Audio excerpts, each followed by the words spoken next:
सबसे ज्यादा अकेले वही लोग होते हैं जिनका दिल सबसे ज्यादा साफ होता है, जो दूसरों के लिए बिना किसी शर्त के खड़े रहते हैं, जो बिना कुछ मांगे बस देते जाते हैं। लेकिन जब उन्हें एहसास होता है कि लोग उनकी अच्छाई को कमजोरी समझते हैं, तो कुछ अंदर ही अंदर टूट जाता है। वो जो कभी हर महफिल की रौनक थे, अब अकेले रहना सीख जाते हैं। भीड़ से कटकर खुद में सुकून ढूंढने लगते हैं।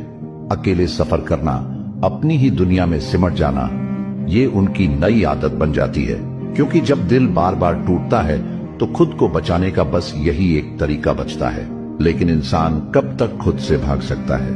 धीरे धीरे वो फिर से इस दुनिया की ओर कदम बढ़ाते हैं, नए रिश्ते बनाते हैं, नए लोगों से मिलते हैं। लेकिन इस बार वो पहले जैसे मासूम नहीं होते। अब वो अपनी सीमाएं तय करना सीख जाते हैं। अब वो हर किसी को अपनी दुनिया में आने की इजाजत नहीं देते। और तब दुनिया कहती है,